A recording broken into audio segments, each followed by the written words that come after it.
Welcome back to season 3 of the Sober Motivation Podcast. Join me, Brad, each week as my guests and I share incredible and powerful sobriety stories. We are here to show sobriety is possible, one story at a time. Let's go. In this episode, we have Charlie, a professional golfer who has been sober for 39 months. Always hanging out with the older crowd, Charlie started drinking alcohol at 14 years old. He shares his experience of growing up and becoming a successful golfer while battling an addiction to alcohol that seeped into his personal and professional life.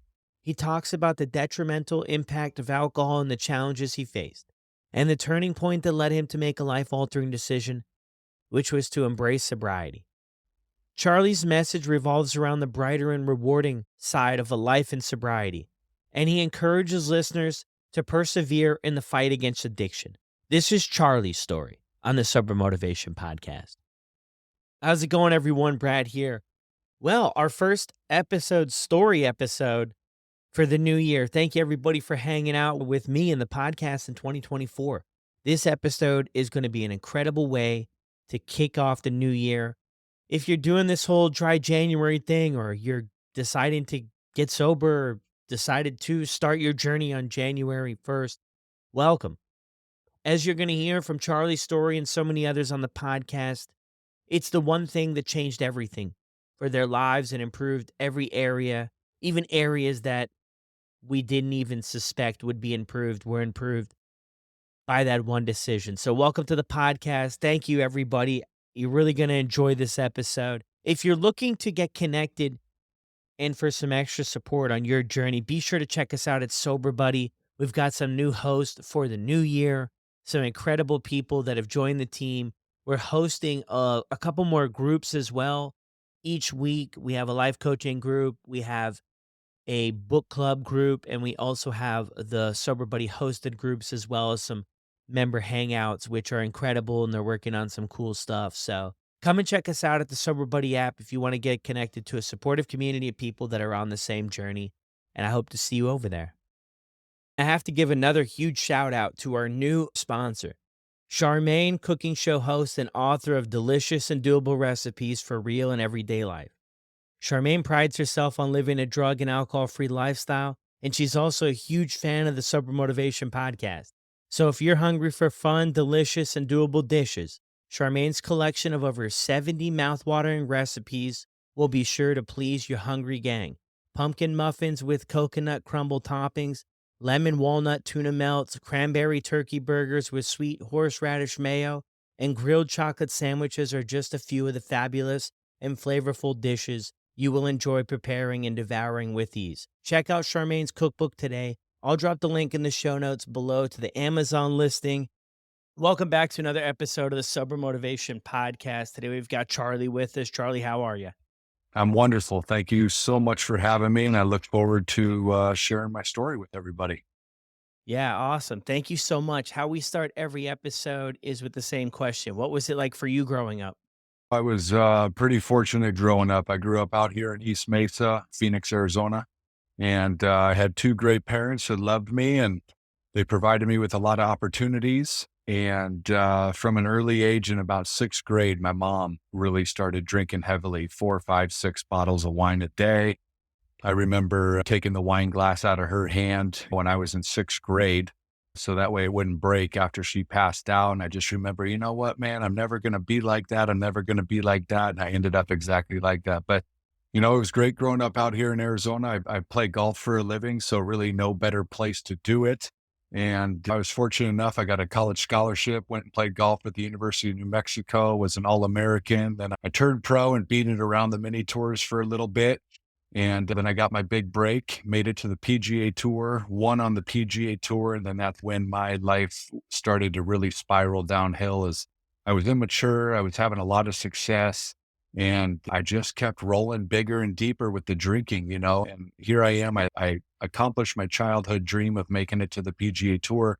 And I really didn't even get to experience it, because the whole time I was just getting hammered in order to subside the anxiety, when really that was just a vicious cycle. I drank to get rid of the anxiety, but then when I woke up, it was way worse. And here I am competing in front of thousands of people, and I didn't even want to be there. I was actually had little airplane bottles in my bag that I would take a little shot of if things got really bad. But very fortunate growing up. I was very lucky to even achieve what I achieved, being the drinker that I was. And then I was married, and then I got divorced, and then I got remarried. And my wife now really has been wonderful for me. About 3 years ago, when I started this sober journey, it happened because not an ultimatum, but she knew that I loved drinking when we got together, and she went from a 1 night a week drinker to a 7 night a week drinker. And she just said, I can't really do this anymore. And if I wanted to keep doing that, she didn't want to stop me, but she gave me that little pep talk. And on October 26th of 2000, I said, you know what, honey, I'm never going to have another one. And I'd been saying that for a decade. My mom, was a massive alcoholic, getting ready to come up on her 23 years of sobriety on January 21st. So I got to watch the downfall and then the climb back up from her. And that's all I'm trying to do right now. And so far I've been successful at it, and just sharing my story on social media like you do. And that has just helped so many others. And that's what I want to do now, is just help people, man, so they don't have to go through what a lot of us have gone through. Yeah. Wow. Thank you so much for sharing all of that. And that's incredible. When did you say was the last time you drank? The last time I drank was October 26th of 2020, because I'm almost at 39 months now. Yeah. Yeah. Okay. Wow, that's incredible. Okay, so going back a little bit though, so you mentioned the thing of being a golfer. What's the story behind that? When did you get started on golf, and how did all that come about? My parents, they used to ship me to Houston, Texas for the summers when I was a young kid. And my grandfather owned a big warehouse that supplied all the candy to the movie theaters. So as a kid, I got to be in a warehouse full of candy. And then when he got off work, we'd go play golf in the hot humidity summers of Houston, Texas. And I loved it. I happened to be really good at it, and I just kept getting better and better. And I played all the team sports until about eighth or ninth grade. And then I decided, you know what, golf is my jam. And my parents didn't have the money to really let me travel and expose my talents to the country. So I was just going to go to a little community college here in Mesa, Arizona. And I qualified for the United States Junior Amateur Championship, which for people 17 and under is the biggest tournament you can play in. And first time playing in, I showed up in Atlanta and I won it. And then I pretty much had my pick of any college I wanted to go to. I chose the University of New Mexico, which was never on my radar, but they had a fantastic program. I hated flying at the time, so it was a 5 hour drive from here from Phoenix. And I went over there. It was a great experience for me. I'm glad I did it. I finished. I turned pro. I came around Arizona and I played the mini tours for 5 years trying to catch my break. And when I say mini tours, it's more of just like a bunch of guys that get together for organized gambling, and whoever plays the best wins the money, and whoever doesn't goes home. And then I got my big break in fall of 2011. They had this tournament called Q School, which is where about 10,000 guys try to go each year. And they offered 20 spots on the PGA Tour. So I worked through a bunch of stages of that, got my tour card, and then went out there and started playing on TV. But I didn't really have any friends. I made the jump from playing locally to now playing nationally and all over the world. And my rookie season, I actually won on the tour, but I did so in a fascinating way, because after the second round, I had a panic and anxiety attack on national television. And I was taken after I finished my round. I was taken off the golf course in an ambulance. It was all over the news. I mean, I was doing shows with Mary Carrillo and all things like that, and Solid Rock. And the booze is just what got a hold of me and what was creating that anxiety. But at the time, I didn't know that. So for the next 6 or 7 years, I just kept the vicious circle going until I finally hit rock bottom. Wow, that's quite the journey to get there, to get to the big show. Yeah. Did read a few things about that experience you had on the tour there. That's well documented out there Yeah. in the universe. So going back a little bit, when was the first time you started drinking? I started drinking early because, being good at golf, I was always hanging out with the older guys. That way I'd have better competition. I was just a little bit better than the people my age. So I hung out with the older guys and I started drinking. I remember the first time I got drunk, I was 14 years old at a buddy's graduation party.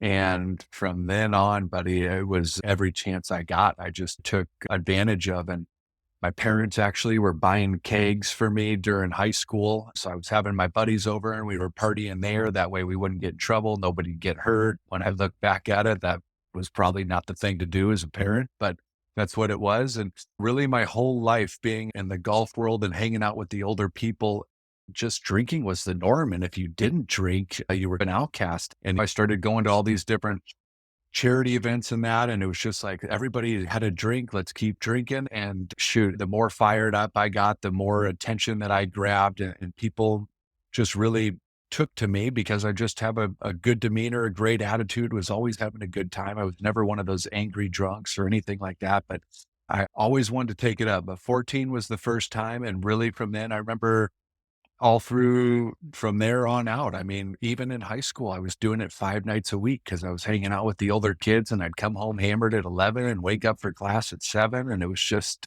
something I can't even really comprehend anymore.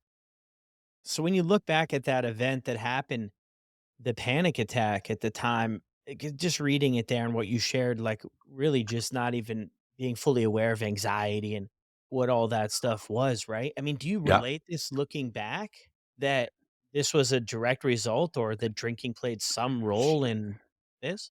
Well, I think that the drinking definitely played a role, but yes, like you said, when I was out on the golf course that day, I thought I was having a heart attack. I had never heard the word anxiety, and I was, what, 28 years old. I'd never heard the word anxiety. I never knew what a panic attack was. I thought I was having a heart attack, but in the position in golf, I was the last tournament. I had to earn a lot of money in order to keep my job. I just had a kid a few days before, so I was either going to die on that golf course or I was going to get through it. And luckily I got through it, but I just remember as soon as they got me to the hospital and they released me at 5 in the morning, I had to play later that day at noon. I went right home and had a Bacardi, man, because I didn't know what else to do or how else to cope. But I would say that through the next handful of years, I didn't think the drinking was what caused anxiety because every time I had a drink, it made it go away.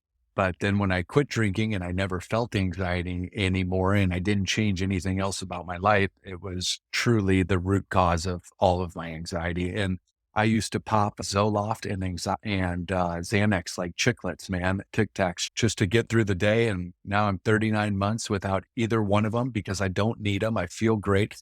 And so it's just been a humbling experience, and like a lot of people drinking, I probably lost 90% of my friends. And in my career path, you have a lot of people that are just there to enjoy the ride with you. But even the guys that I thought were my close buddies, I maybe have 2 or 3 of them left, man. And that was probably one of the hardest parts was coming to the realization that the only thing I had in common with these guys was getting hammered. And as soon as that was taken off the table, nobody wanted anything to do with me. So it's been a humbling 39 months, but I'll tell you what, my life has gone nothing but straight up. Yeah, that's incredible too. It is very interesting because the social aspect of things. I mean, the way I look at it is alcohol just creates such an easy way to create relationships or friendships, right? It's that social Correct. lubricant where we can just connect with other people. It's interesting there that you recognize too that other people walked away. And after a while, too, I think if we're not drinking and we're still trying to keep these relationships alive, I think eventually we're probably going to walk out on some of them too, because we've just realized that there's not much in common. What do we talk about anymore? What do we do? Right. Yep, no question. I've got a couple buddies that were still stuck by me, but like the only thing we would talk about was football, and I could go over and watch a football game with them for the first half, but by the end of the first half, I mean, they were rocking and rolling. I just couldn't be a part of it. And the really wild thing was I took it 10 times what they would take it. And I was sitting there watching these guys and I couldn't stand being around them. So I couldn't even imagine what I was like to be around when I was doing it. But yeah, it's been a journey. Yeah. So after this anxiety attack, does anybody mention anything? Because I feel like not only in your story, but in so many stories. I mean, we've done over 100 or so on the podcast here from everywhere. And it seems like early on, when we look back, we can piece things in a sense together. But these interventions that come into our life, it's not always recognized that it's drinking. Does you know what I mean? Mhm. Did anybody mention when you went there about? I saw in the article there your blood pressure's up. I saw another place too Hmm. that you were like, the solution would be to have more cigarettes, right? Cigarettes Yeah, will yeah. help iron this out. And was anything else mentioned? Did they get to the bottom of anything there? No, you know what they did? Just unfortunately, it's our society today. That night is when I was introduced to Xanax, and then I got hooked on Xanax because I thought that cured it. But No, man, they just prescribed some pills and sent me on my way with no questioning, my background or what my daily life was like or anything like that. Hey, here's a couple pills, keep on going. So now I was like, I could drink even more because now I didn't have to face this anxiety because I could just pop a couple Xanax until I read the story of Heath Ledger and Whitney Houston. And that's how they both passed, was drinking on the Xanax. And so I quit then immediately. But man, I'm lucky because in my prime, right before I quit, I was probably drinking a fifth of Bacardi and a 12 pack. And then to make sure I got some good night's sleep, I was taking a couple Xanax, man. And so for me to have waked up as many times as I did, the big man upstairs was looking after me because I didn't. But I think that's what's so wrong with the society is we don't look at the root of the problem. We just push the pills, in my opinion, and send people on their way. I think today, I think we're getting better. Yes, we Probably are. not there. I think that, there's progress in a sense about it. I mean, you bring up that really powerful idea there of the root cause of what is going on here. After, your time in sobriety there, would you say you've identified a root cause for that direction for you? In the direction that sent me drinking? Yeah. Yeah, I go to a therapist once a week. I love going, man. I love talking. I love sharing. I love understanding more about me. I went through some pretty tough things, just like everybody else does. But at a young age, I was expected to be this top tier guy. And then I was 12 years old when I told my mom that I thought my dad was having an affair on her.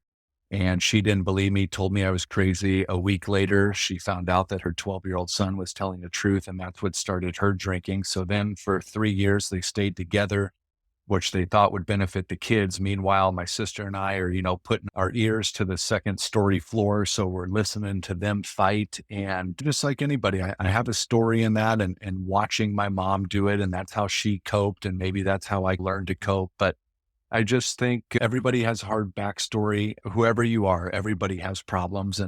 But I think just from being young, having my parents do that, which then I was on my own because my mom was so hammered all the time that she could never take care of me and I couldn't go to her for help. And maybe as a kid that age, we don't necessarily go to our fathers. My dad was a wonderful dad, was always there, no question, always wanted the best for me. And my dad could have one or two beers and stop. He never had a drinking problem. It was my mom and I, my sister's the same way. She can just have a couple. But I think looking back, just the high expectations. And then, golf is a do-it-yourself sport. You don't have anybody for support. So I had to muster up and be extra strong from a young age. But then just my parents going through a divorce and things like that, I think is what drove me to maybe hang out with the people that I did and cope the way that I did. And then it made me feel good every time I did it. So why not do it more? And I was always the guy. I always wanted to take it to the next level. If I had 15 beers that night, I wanted to see what 20 would do. And luckily I never got into any hard drugs or anything like that because I knew my personality and what I was like. Because I'm an all or nothing guy. Like you mentioned the cigarettes. I smoked cigarettes since I was 15. This guy named Tom Watson, who is a Hall of Fame golfer, was giving me a hard time at a tournament. And I looked at my caddy and I said, you know what? I'm never going to have another cigarette again. And from that day, which was July 1st of 2015, I've never had another cigarette. So when I'm all in, buddy, I'm coming and we're going to have a great time. But when I'm all out, I'm lucky that I have that button that I'm all in or all out. And I just keep trying to help people and keep cruising along. Yeah. Thanks for sharing that because it definitely paints a little bit more of a picture, right? That pressure of growing up and Yeah. to be the best of the best when it comes to being a professional golfer. I was wondering too, I'm not big into golf. I played a few Mhm. rounds and it was nothing that you'd want to run a replay on. But I'm thinking of I'm a huge hockey fan, so I love Okay. hockey. It's a Yep. team sport, right? I'm thinking Uh-huh. golf here, you're like the goalie, but in a tougher position because everything is with you. Like you don't have a teammate No, that's gonna do well and bail you out to win the game, or if you mess up exactly. a hit and they go by you, then your defense is gonna back you up or your goalie. Everything's on you, and I just couldn't imagine the pressure that would put on you to perform all the time. And you're exactly right. And that's the wonderful and the detriment to golf is you either get all the credit or you take all the blame. And like you said, you don't have sorry, I'm not a super, I've played a bunch of golf with Shane Doan and a bunch of guys like that, but I don't really follow hockey till it gets to playoff time. But You don't have somebody to pick you up when you have an off night or an off day. I just got back from a huge tournament in Florida. I had one off day and 3 great days. And unfortunately, because I had that off day, it wasn't good enough. And I didn't have anybody there to pick me up. So, and then in golf, you have so much downtime. And in golf, there's 156 guys playing every week, and there's one winner. So that means there's 155 losers. So, but granted, you change your perspective. Like a top 25 is a great week, but then if you go and you have a few bad weeks in a row, but you're only out on the golf course for so much time, and then you're sitting inside your hotel room for a lot of hours and you have a lot of downtime and you start feeling bad for yourself or sorry for yourself. And it's really easy to just have a drink, and then one turns into a couple and a couple turns into a lot. And then you get into this cycle. And that's exactly what happened to me. I'd be out on the road for a month at a time by myself, no family, and a lot of times you'd go out with some guys and have some drinks and a good time. But in golf, you're either the hero or the zero. You don't have a team to help you or drag you down, but you don't have a team to pick you up on your off nights. So you have to learn how to cope and deal with that. And that's probably the hardest part of professional golf, is sitting with your emotions and your feelings and continually to tell yourself that you're good enough to be here. Because in golf, you have way more bad days than good days. In my 6 years on tour, I played about 30 weeks a year. I played well 5 weeks a year to keep my job. So that means the other 25 weeks were mediocre to bad. And so I'm only getting to really enjoy the success 15 or 20% of the time, while I get kicked down 80% of the time. And you can even go to guys like the best player ever, Tiger Woods. I mean, that guy fell down the hole and was popping pills and doing all that. And so it can really happen to anybody. There's a guy that's a global phenomenon, and he was right there in the same boat as all of us, getting pulled over for driving under the influence and crashing cars. And it's just, nobody is excluded from falling in that trap. So true. Yeah, it's that pressure. It's on you. Yeah. But it's gotta be a good feeling when you're able to win and you're able to celebrate that 15% or 20% of the time that you did it, you know? You did, and when you have that 15 or 20% of the time, you try to make it feel like it's 100% of the time, because that feeling is so good and so satisfying, and you've put in so many hours and years and months of hard work that you have to celebrate those good times in golf, because they're so far and few between. And so then when you want to celebrate them, you don't celebrate them for a day or two, you celebrate them for a week or two.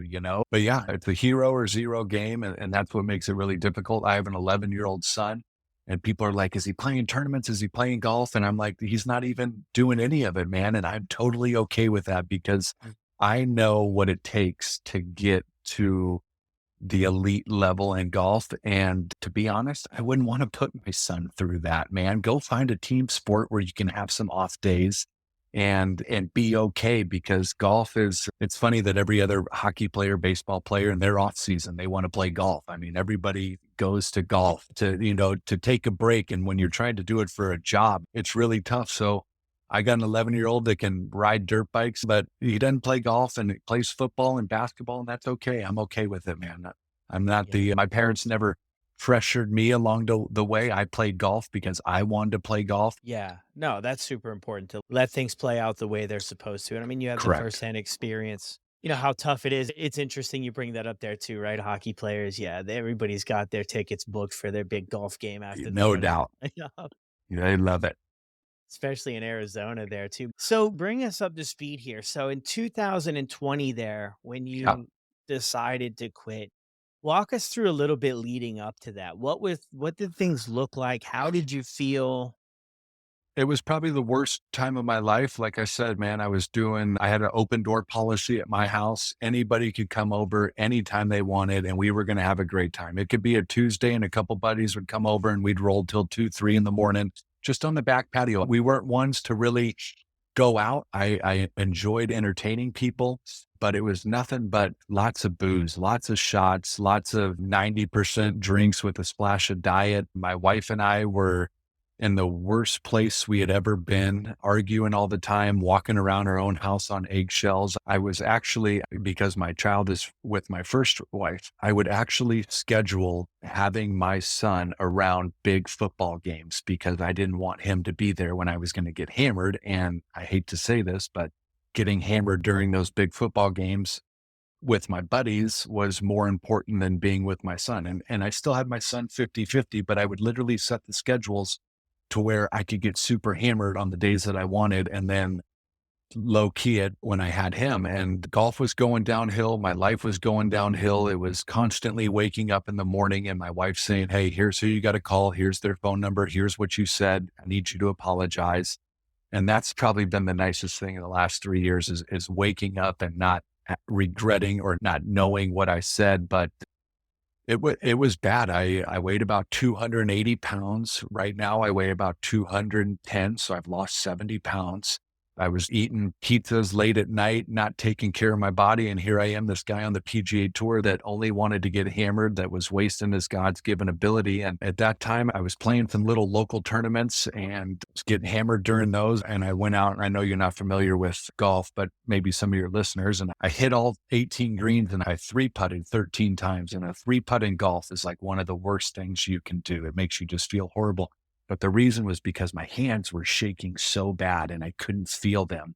And that was the first time that it had really, I noticed, affect my physical game. Before, I might not feel good, have a headache, whatever, I could get through that. But now it was starting to come in and cripple what I've always worked and been able to do just out of habit. And now I couldn't do those things. And I came home and my wife had a conversation, like I said earlier. And, I'd probably for the last, before that, 10 or 15 years, my mom had been begging me to quit, crying at my feet, saying, "Please stop," because she went through it. She watched the same road that her son was going down, didn't want. So a million times I quit it, or I'd have, one or two drinks a night. But now that I was having one or two drinks, the solo cup was filled with 98% Bacardi and a splash. And that's how I could justify having one or two drinks. It was really like 10 or 12.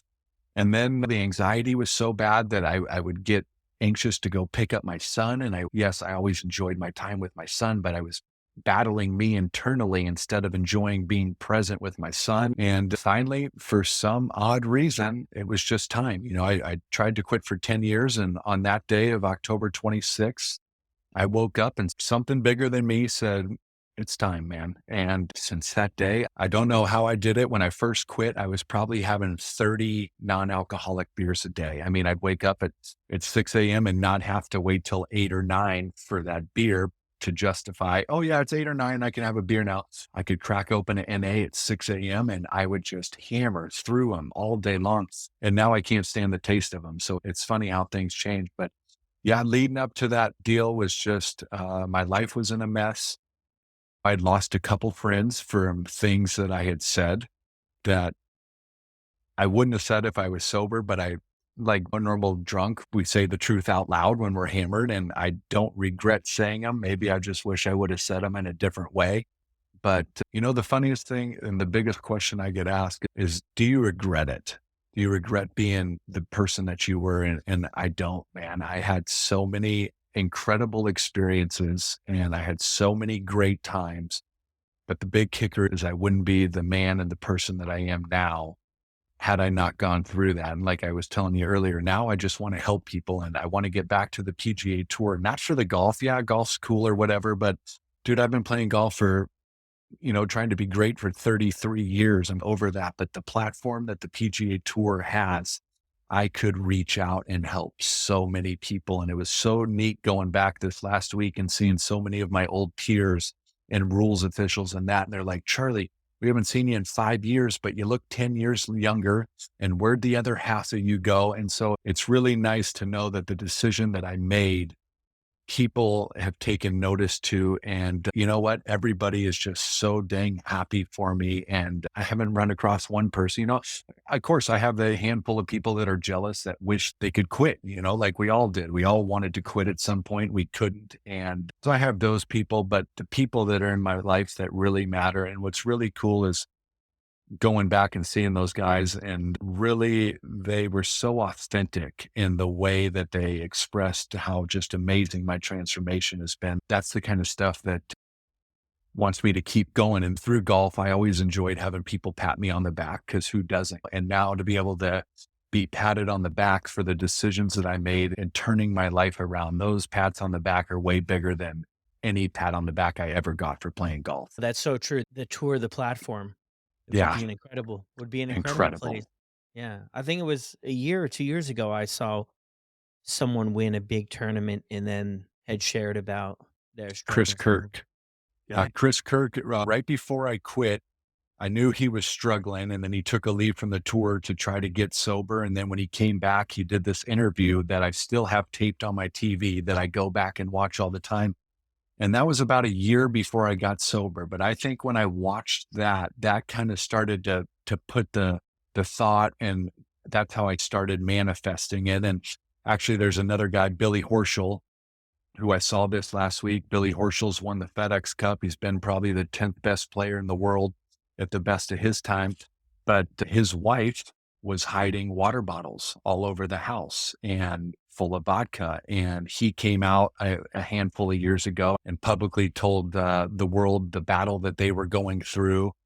And that really hit home. So this last week was the first week I saw him, and I walked up to him and he said, "I can't believe this is you." And I said, "Yeah, man." I said, "But more importantly, I just wanted to come and tell you that I'm a part of your community now, that I've been 3 years sober and what your wife accomplished in that. But more importantly, I just wanted to tell him how special it was that he stuck it out and he stayed by his wife's side and he stayed by his family's side and he helped get him through it, because I truly feel that I was in a community of golf and now I'm in a community of sobriety, and the community of sobriety is so cool. And once you're in it, you don't ever want to be out of it because you know what it was like when you were out of it. And everywhere I go, it's the first thing I share. When people have been like, "What have you been up to?" I'm like, "Getting sober, man. That's what I've been up to."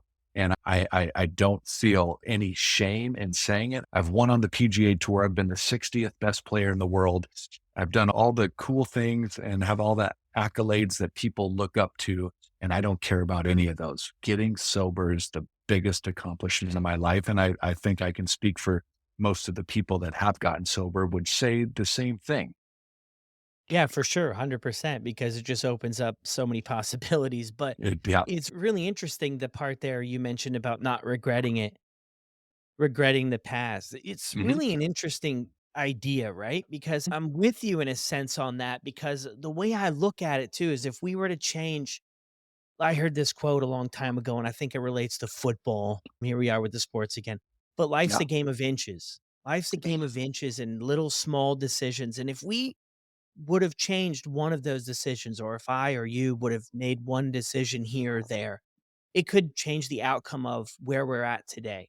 And I think Correct. if we're it's really weird to say it, but yeah, if we're happy with where we're at today, then if we would have wanted to go back and make changes, then we couldn't guarantee that we would have landed where we are today. It's a very interesting idea that bounces around in my head sometimes, Yeah. but I'm with you on that. It's tough though, and for me personally, it's weird to say because I took a lot of wrong turns and Mhm. did a lot of stuff that wasn't, the best choices in the world, but where I've landed today, I couldn't have drawn it up any better. If somebody gave me a piece of paper and they were like, "In 10 years, I want you to write down exactly where you wanna be in life, and it'll be granted," like, I couldn't have even envisioned where I am, I mean, just being a father and having 3 kids and having an ability to share people's stories in this podcast, and when we first launched the podcast, being the top 20 in the US, and we live in the top 50 after 1 year, and we're creeping up to 1,000,000 downloads, and I do it,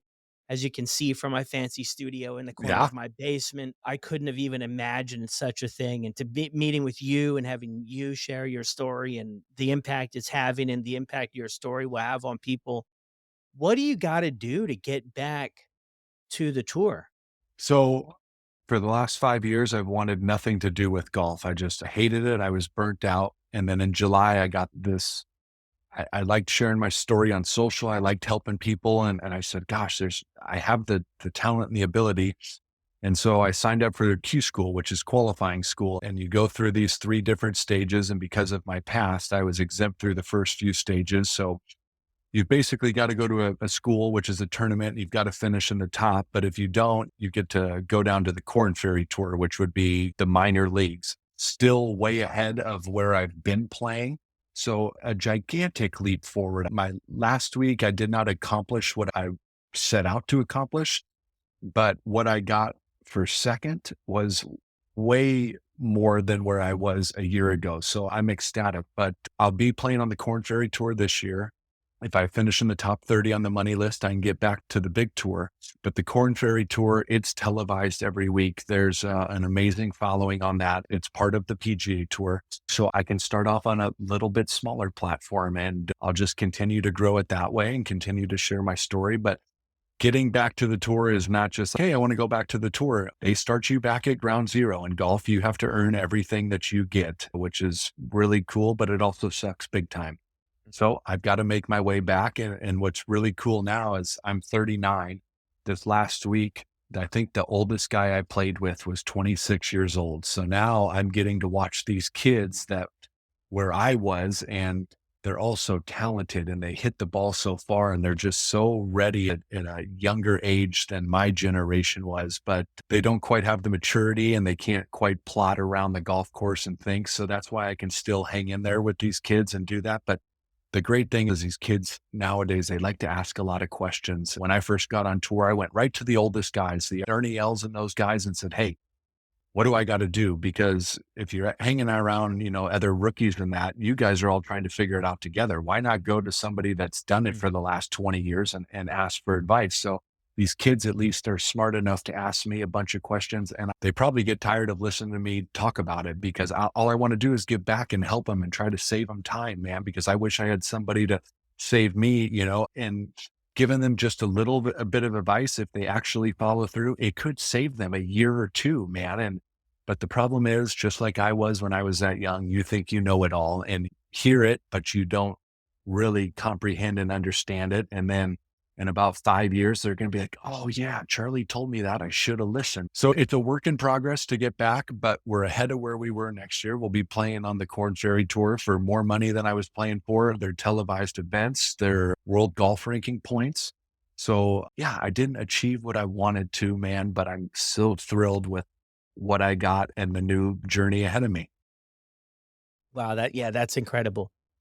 Even to get back out there and overcome what you mentioned there before too, how you were burnt out with everything and Yeah. had maybe other feelings towards it to really give it another shot, to get out there, to just get on this platform, and if you get the opportunity to share about your story and sobriety journey and everything like that, I think that's incredible.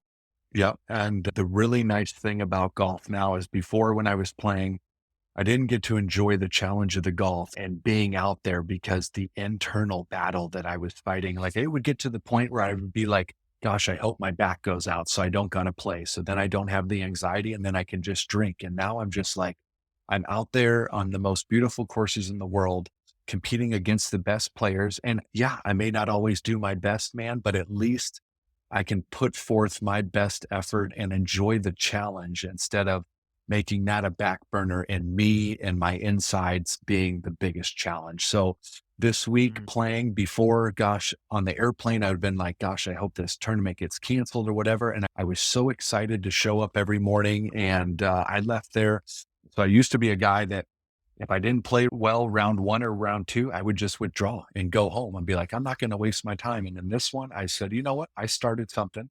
The first round didn't go great.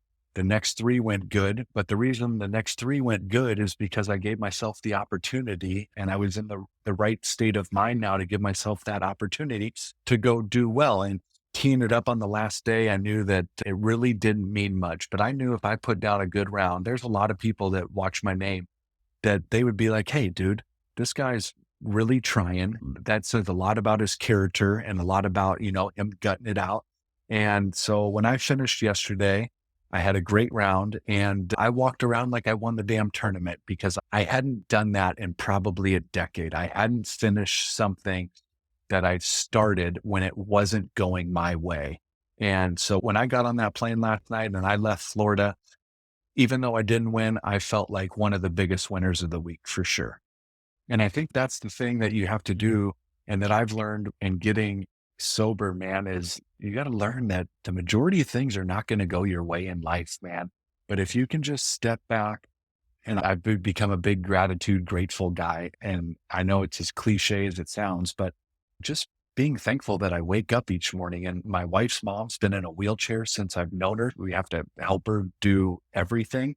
So just being able to walk around the house, man, is a pretty cool thing that we all take for granted. But as soon as you start switching that mindset, man, and taking the negatives and turn them into positives instead of taking the negatives and focusing on them and burying yourself in them, it's just a, like you said, it's a game of inches. You just change a couple inches here and there, and you can change the outlook and the launch pad for your life. Yeah. It sounds like overall too, sobriety has become so much more for you than just not drinking. Sobriety is my everywhere. When if somebody were to tell me, so we had to this week, in case you were playing great and you were on television, they probably sent you a questionnaire of 10 different things that you'd like the commentators to talk about.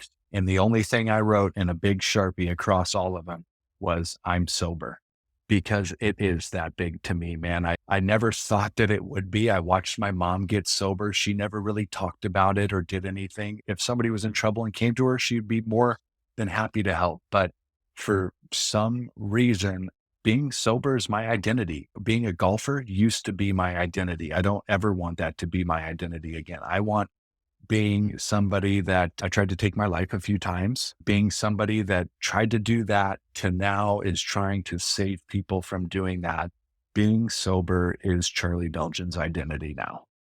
And I'm damn happy to say that, man. I love that. And I think that it's so powerful because then we can change all those other areas of our life. I know when I first got into it and talk with people, at first it's the drinking, right? We have to Mhm, stop the drinking or the drug. I mean, that just has to be number one. But then what we realize next is, hey, maybe we didn't really quite have a drinking problem. Maybe it was more this thinking problem. That's sort of a mhm, common term that's thrown around. And then we can change our outlook and perspectives on life, start to involve some gratitude in our life and be grateful for, like you said, I mean, what a great example. Just walking around every day that we take, like thing we take for granted, but without it, it would completely change our life and the life of everyone around us. When you get that shot to share a message mhm. with the world about sobriety, what would it be? I don't know. I'm a guy that wings things or whatever, so you're putting me on the spot. But I do think that society is making a shift away from thinking alcohol is cool. But right now, we live in a society where alcohol is everything. If you're going to go to a dinner, you got to have a drink. If you're going to go to this, you got to have a drink. And I guess my message would be, why do you have to do that? And it sounds easier than it is, but it's just really cool to be sober because you get to experience life in the presence and you get to experience all of life for what it actually is. I mean, how many times can we say we've gone to a cool sporting event or a great party, but we can't remember a damn thing about it? Now you get to go to those and I look around a ballpark or something and I notice things and I notice people and I notice the atmosphere instead of thinking about the beer line in the bathroom. If those two things are good, then I'm good. You actually get to enjoy life for what life is when you're sober. And I think that is so special and so powerful. And I never thought that those words would come out of my mouth because all my life and all I thought life revolved around was getting hammered, drinking, a good time, a good party.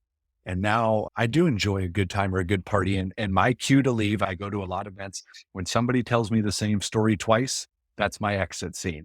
Once you tell me the same story twice, I'm like, all right, everybody's feeling good. It's time for me to leave. But I still go enjoy all those things. But when I get home at night and I lay my head down and I didn't have that drink, it's the ultimate win. It's the ultimate it factor. And when I look around and I watch how people act and what short stories they share when they are drinking, I'm like, you guys wouldn't even think about talking like this if you were sober. So I think I really enjoy seeing the other aspect and the other side of life, not drinking, from the people that still focus so much on drinking. I love that. That's so powerful. And I mean, when it comes to drinking specifically, too, there's this quote that floats around is it's the only drug that you have to justify not taking. I Not think it using was it. Yeah, I think it was Huberman that kinda really put that on the map, but it had been floating around for a while, and I'm with you on that. I think that conversation is changing, and I'm really happy to see it, that people who choose not to drink or not put in these boxes about this is what it looks like. Because I think people are getting off of the train at all different stops here. Some people are Mhm. all the way at the end of it, some people might just be starting out, so cool to see. Wrapping things up here, Charlie, Thank you so much. Is there anything that you want to leave us with today? I just want to tell the listeners that whether you're in your sobriety journey or you're thinking about it or you're struggling with it, you got to keep going, man, because the light at the end of the tunnel is there. And I'm telling you, the light is the brightest on the sobriety side. And it is hard, man. And because now all of a sudden you got to sit with your feelings and you got to do this, but there's also so many other cool things that you become interested in. I mean, I do things now that I never thought I would do, and I find them fun and exciting. And I would have never thought that before. And there's really a whole nother side of life on the other side of drinking, and it's much more rewarding, but you got to be accountable. And that's the thing that I tell people. Don't say you're not going to have a drink and then, 3 days later, you're going to have a drink. Set yourself up where you can achieve baby steps, man. Don't try to make those giant leaps and then you're constantly failing. And then that's beating up you mentally. Set yourself goals that you can achieve and then you build on those. I see too many people that want to take this gigantic leap and then they continue to fail and then they fall deeper in the hole. You've got to set yourself up where you can make baby steps and you can pat yourself on the back along the way. My wife, I'm at 39 months. She still makes me cookies on every month celebration. We used to do them for every week, then every 2 weeks, then every month. And now we've stuck with every month. But those damn cookies taste so good, not because they're great cookies, because I know that I achieved something again. And I think if you can just keep rewarding yourself and taking baby steps, that's how you get to where you want to be. Love that. Thank you again so much for sharing your story. If somebody wants to reach out to you, what's the best way to do it? My Instagram, C Beljan, that message center is flooded all the time. It might take me a day to get back to you, but I will get back to you and I will get back to you and spend all the time that you need or that I need because that's what I'm here for. So C Beljan on Instagram, and I'm happy to help. I've met so many people, complete strangers that now I have these amazing friendships with through sobriety. So I'm always here to help and listen and do whatever I can. Awesome. Thank you so much. Thank you, sir. Well, there it is. Another incredible episode, another incredible story. Thank you, Charlie, so much for being willing to come on here, show so much vulnerability and honesty, and encourage those that are on the journey, maybe early on or, somewhere, anywhere. It can be tough. No matter where we're at, we can still go through ups and downs. Life doesn't stop happening. So thank you so much. If you're enjoying the podcast or you have enjoyed any of the episodes, be sure to drop a review for the podcast on Apple or Spotify. On Apple, if you can, do a written review so that other people that may be considering the podcast can read and see what your thoughts are and if it's been helpful for you. So thank you guys so much. I'm so excited for 2024. We're going to be easing into dropping episodes as everybody is kind of still coming off holidays and everything like that. So getting connected and getting some more stories in there. So just hang tight. They will be coming and it's going to be an incredible year. I hope you're going to join for the ride. And be sure if you enjoyed Charlie's episode, reach out to him on Instagram. I'll drop the link in the show notes, and I'll see you on the next one.